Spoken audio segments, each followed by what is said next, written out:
everybody out there on YouTube. We are the Middle Age Guys, and we're going to continue on our ongoing reviews of all of the episodes of Young Justice, all throughout Season 1, Season 2, and leading up into Season 3, which is going to release out sometime next year on the DC Direct Service, which, well, hopefully by that time somebody in this group is going to be partaking in that. To get the introductions out of the way, I'm the Reverend. The Theme here. Gray Mouse 1.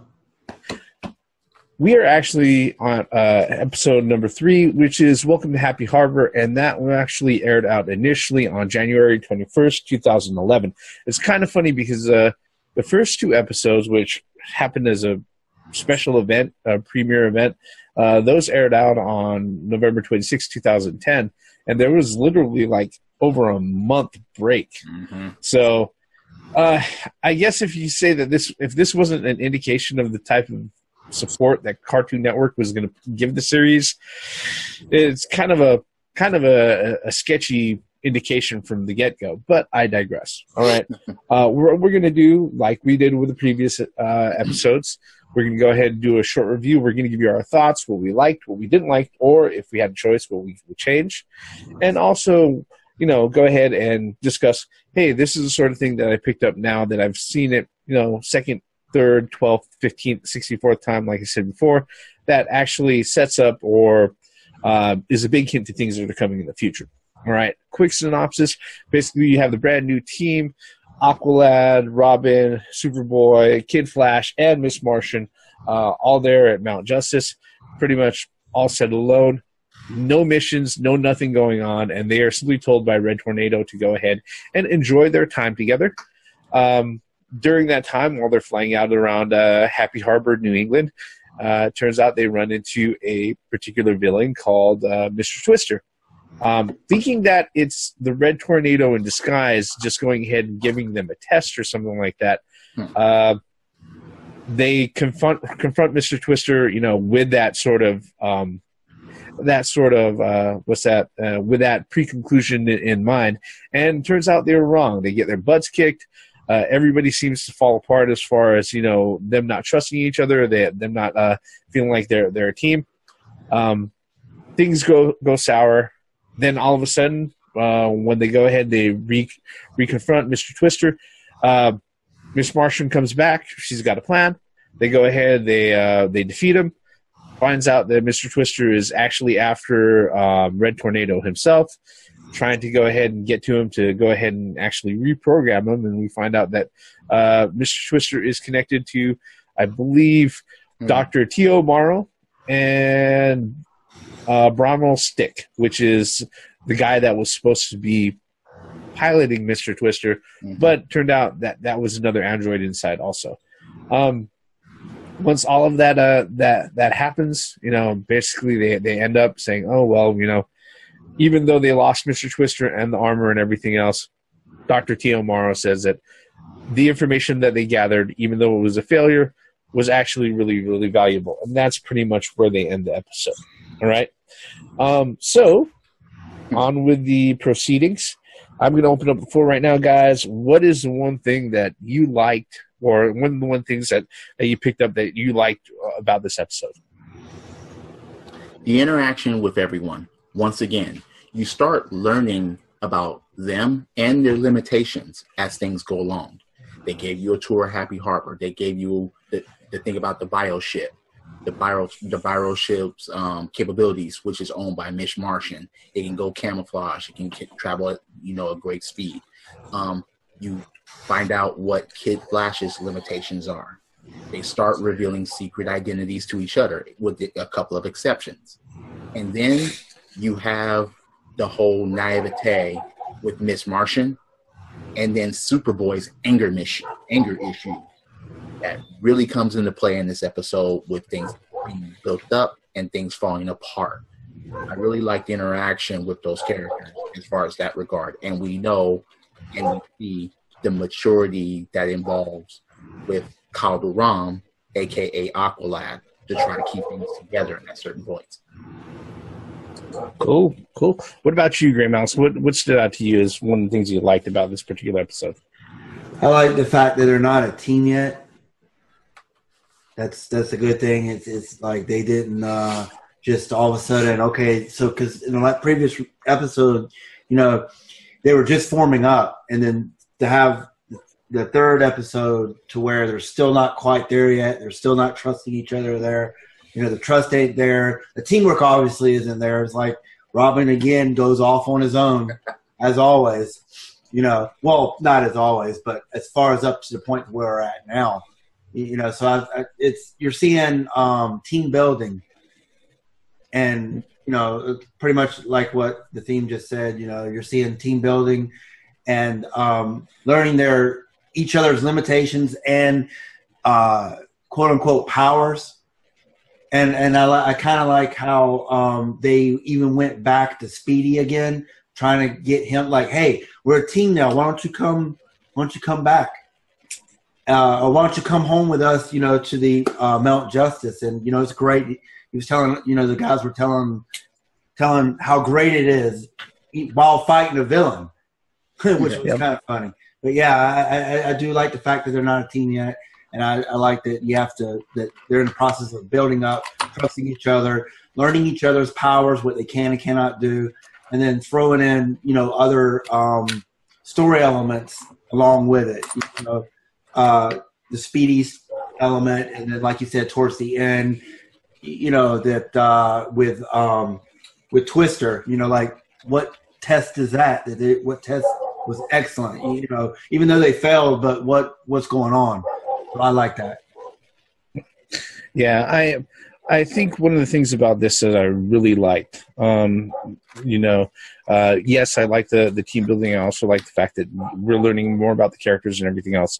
But one of the things that kind of that was that I really liked was the fact that you know, the inclusion of Red Tornado as the guy who's supervising them. Okay. You know, and the guy who's actually taking care of them or chaperoning things over there at Mount Justice and everything. You know, his whole thing from the get-go, especially right when things fell apart, and Miss Martian was asking, you know, are you going to help us? He was like, this isn't my battle, okay? And then when they went ahead, they finally get back to the base. You know, they're sitting there. They're telling him, you know, they're like, yeah, you know, this is one of those things where, you know, this is what we found. It's a robot, and he was obviously after you, you know. And they're like, so why didn't you go out there and help us? And he was like, his response was simply, this was your battle. I do not believe it is my role to solve your problems for you, nor should you solve mine for me. Okay? And he's very, very straightforward about that. And the thing about that is that sort of thing like pops up the whole time. You know, it's one of the, I think the funny thing about it is that it kind of points out that Batman is like, okay, these guys need supervision, somebody to go ahead and hold down the fort, or to go ahead and if things, you know, get too crazy, you know, somebody who has access to the league directly to go ahead and they'll be able to pull them into whatever they need. At the same time, though, Red Tornado is not a fatherly figure. Okay, he's not human. Okay, he's not beholden to emotions or a lot of those things like that. So when it comes to, hey, look, this is a thing that you have to solve. This is a problem that you created and everything else. He's going to leave it up to them. All right. Now, whether or not that's something that Batman foresaw, we don't know at this time. All right. Okay. To continue on with our particular review, what was something that you did not like in the episode, or now that you've seen it again, what would you change if there was something that didn't sit well with you that you would choose to go ahead and change? I appreciate the Superboy anger issues, but I think they just needed to tone it down just a little bit with that.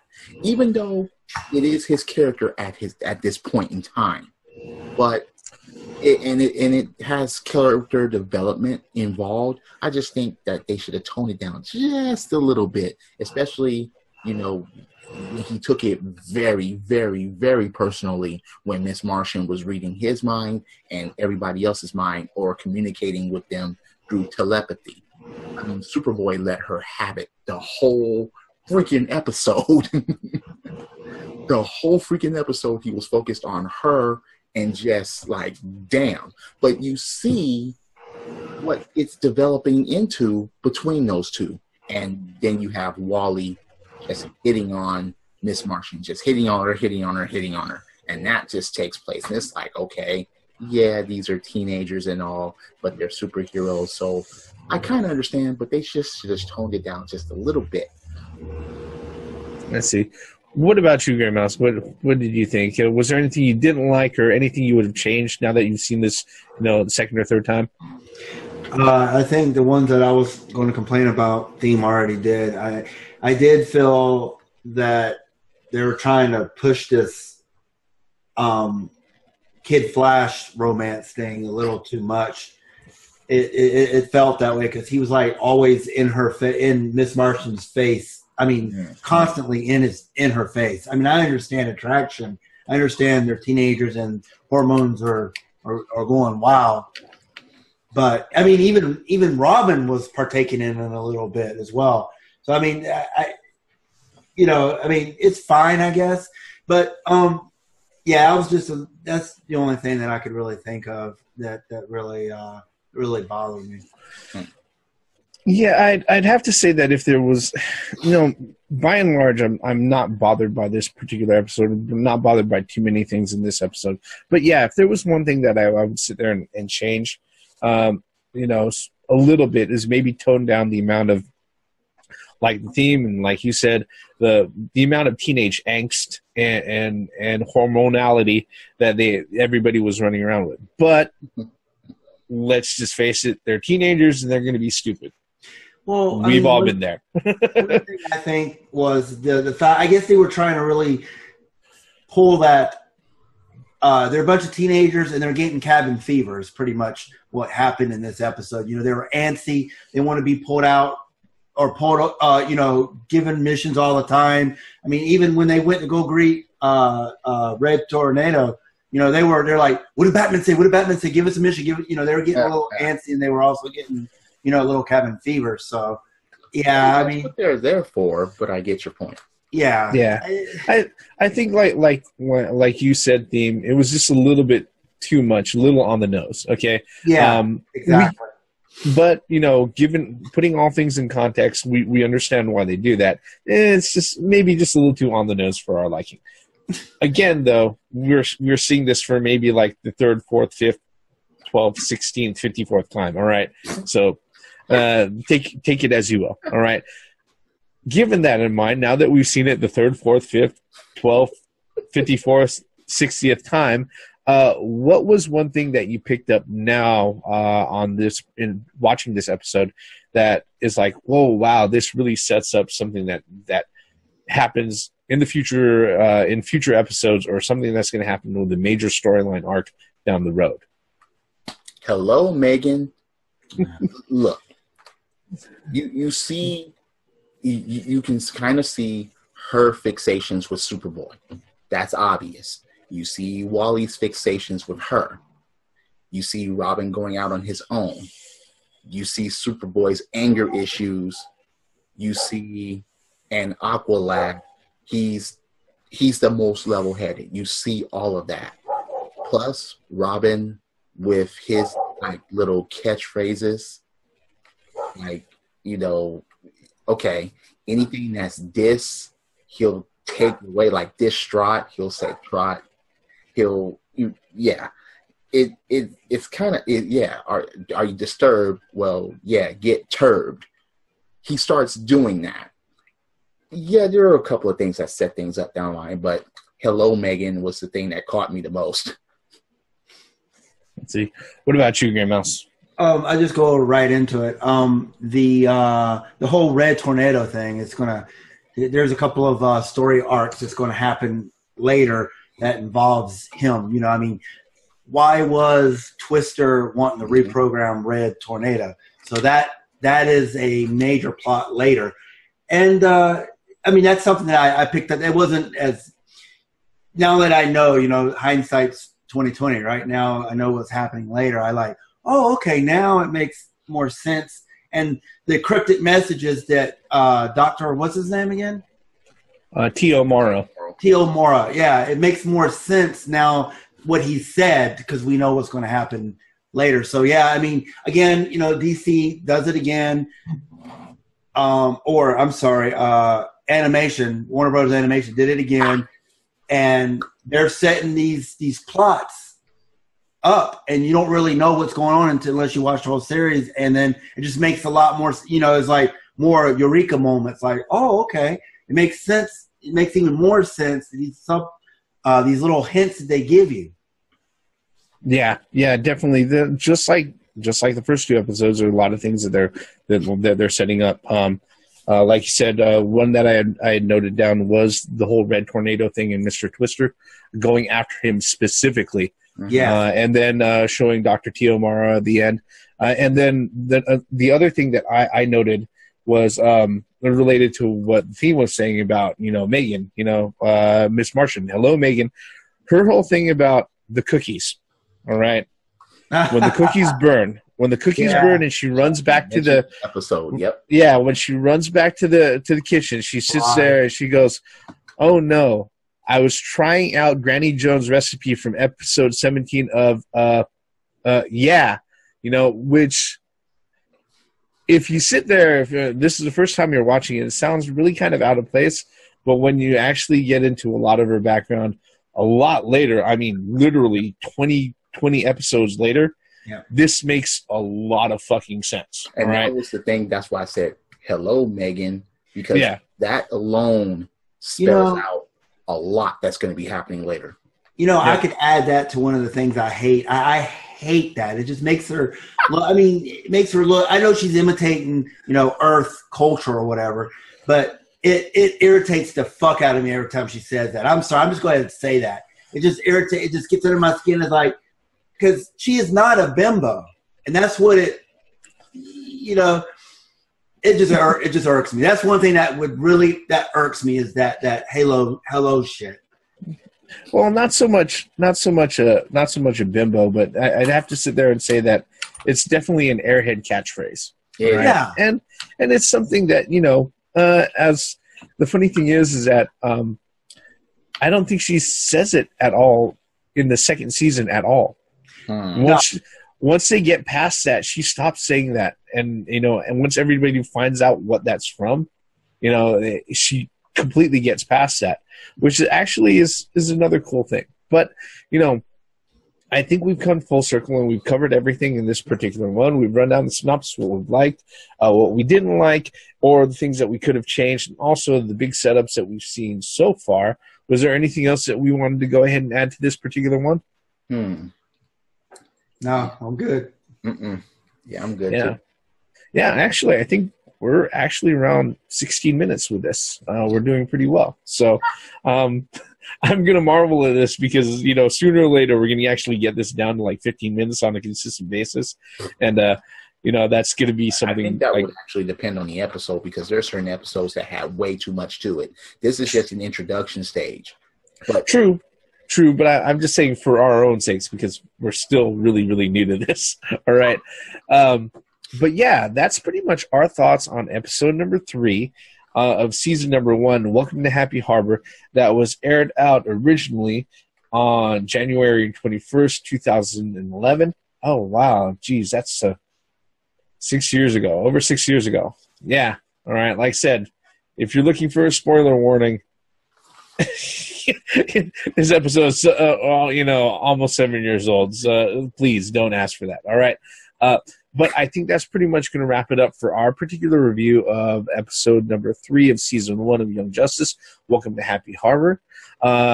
We'd like to know, what do you think about the review? What did you think about the episode? If you watched it, you know, like we say at the end of every video, you know, tell us what you think. Leave us a comment below. While you're at it, mash that like button. You know, hit subscribe if you like to. Every comment that you leave below is the start of a brand new conversation. And like we say with every good conversation, it doesn't matter if you agree or disagree. As long as you stop, you take a moment to consider what we're actually talking about, then we'll walk away knowing that we've actually accomplished a lot more than you can ever imagine. All of our bullshit on this particular episode review ends right here. I'm the Reverend. The theme here. Mary Mouse 1. Every form of entertainment has the right to exist, even if you don't like it. Credits.